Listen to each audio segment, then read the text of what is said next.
অনুরোধ করে যুবক, প্লিজ যুবক, হৃদয়টাকে মেরে ফেলিও না। তুমি দেখো না, তোমার বয়স 22, 10 বছর বয়সে মা বলেছে স্কুলে যা, মাদ্রাসা যা, মানুষ হবি, ভবিষ্যৎ ভালো হবে। তুমি শোনোনি, ক্রিকেট, ফুটবল, সিনেমা, নাটক, কোথায় বিয়ে, কোথায় গায়ে হলুদ, গান বাজনা বাজিয়ে তোমার জীবন কাটাই দিছো। যুবক দেখো, 22 বছর বয়সে তুমি মূর্খ। তোমার পাশের বন্ধু পাইলট স্কুলে পড়ে, হ্যাঁ 10টা টিউশনি পড়ায়, 30,000 টাকাও কামায়। হ্যাঁ, তুমি যাকে বিয়ের প্রস্তাব দিচ্ছ কেউ রাজি নাই, ওর জন্য 5টা ঘর আসে, ওর মা বলছে এখনো ছোট, আরও পড়াশোনা করুক, আর তুমি বিয়ের জন্য হন্য হয়ে খুঁজতেছো। কোনো রিক্সাওয়ালাও তোমাকে মেয়ে দিতে রাজি। তুমি দেখো 10 বছর 15 বছর বয়সে যদি মায়ের ওই কথা মেনে নিতা, তাহলে তুমি আজকে উপকৃত থাকতাম।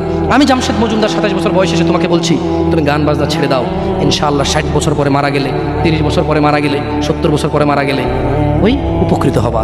আর তা না হলে এই গান বাজনার সাথে তুমি তোমাকে ধ্বংস করে দিচ্ছ। যেদিন নিঃশ্বাস বন্ধ হয়ে যাবে সেদিন হলেও বুঝবা। বুঝতে তোমাকে হবেই, জমিনের উপরে বোঝো অথবা জমিনের নিচে বোঝো, বুঝবে তোমাকে।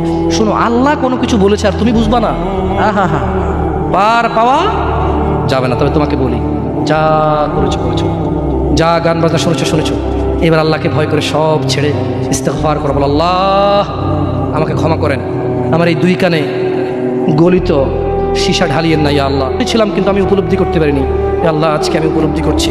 আল্লাহ আমি আর কখনো বাদ্যযন্ত্র দিয়ে নিজেকে আনন্দিত করব না। এই হারাম যা আপনার এত আপনাকে রাগান্বিত করে, আমি আর কোনোদিন এই হারাম দিয়ে নিজেকে আনন্দিত করব না। আমি অনুরোধ করব, চিটাগং শহরে থাকি, বেশি দিন হয় না, তবে কারো বিয়ে হলে আর 2 দিনও ঘুম হয় না, এত পরিমাণ গান বাজনা বাজায়, আল্লাহি হৃদয় ভেঙে যায়। আল্লাহর কসম, কী দিয়ে বুঝায় আপনাকে? মন চায় মারামারি করি, মন চায় গালাগালি করি, মন চায় ঝগড়া করি, মন চায় ওর বিয়ে ভেঙে দেই, মন চায় নিজে পুলিশের ওসি হয়ে ওদের সবগুলো বন্ধ করি, মন চায় রাজনৈতিক নেতা হয়ে লাঠিছোটা নিয়ে এদেরকে পিটানো শুরু করি, মন চায় আল্লাহর থেকে অনুমতি আসুক, ওহি বন্ধ হয়ে গেছে, মন চায় আল্লাহ তুমি ওহি পাঠাও, একটাকে গলায় পাড়া দেই কতক্ষণ।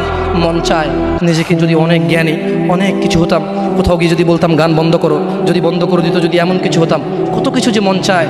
তোমার বিবাহ তুমি রামশ্যাম যদুমধুর মতো করে ফেলেছ। যুবক, তুমি কেন কবুল পড়ে বিয়ে পড়ো? আমার তো বুঝে আসে না। বাবা, আপনি কেন আপনার ছেলেকে কবুল পড়িয়ে বিয়ে দিচ্ছেন? আমার বুঝে আসে না। ভাই, আপনি কেন আপনার মেয়েকে কবুল পড়িয়ে বিয়ে দিচ্ছেন? আমার বুঝে আসে না। আপনার মেয়ে হলুদ কাপড় পরে, মাথার মধ্যে খোপা দেয়, 3 জনে এসে দুধ খাওয়ায়, 4 জনে কোলে নিয়ে নেয়, 6 জনে গান বাজায়, 10 জনে এসে হলুদ মাখে, শুধু বুঝি মৌলবি দিয়ে কবুল পড়ালে বুঝি মুসলিমের বিয়ে হয়? শুনুন, আপনার নবী মুহাম্মদুর রাসূলুল্লাহ সাল্লাল্লাহু আলাইহি ওয়াসাল্লাম কবুলের পদ্ধতি দিয়ে গেছেন, তাই কবুল পড়ায় মুসলমানের বিয়ে মনে করেন না। কিন্তু বাকি যেগুলো করেন এগুলো কার পদ্ধতি? কার? মিথ্যা কথা বলবেন না। হুজুর ডেকে খুতবা পড়ে কবুল পড়ে বিয়ে কার পদ্ধতি? আল্লাহ নবীর। এই গান কার পদ্ধতি? কেন করতেছেন? ওটা তো আপনার বিয়ের অংশ, বিয়ে না হলে তো বাজাতেন না।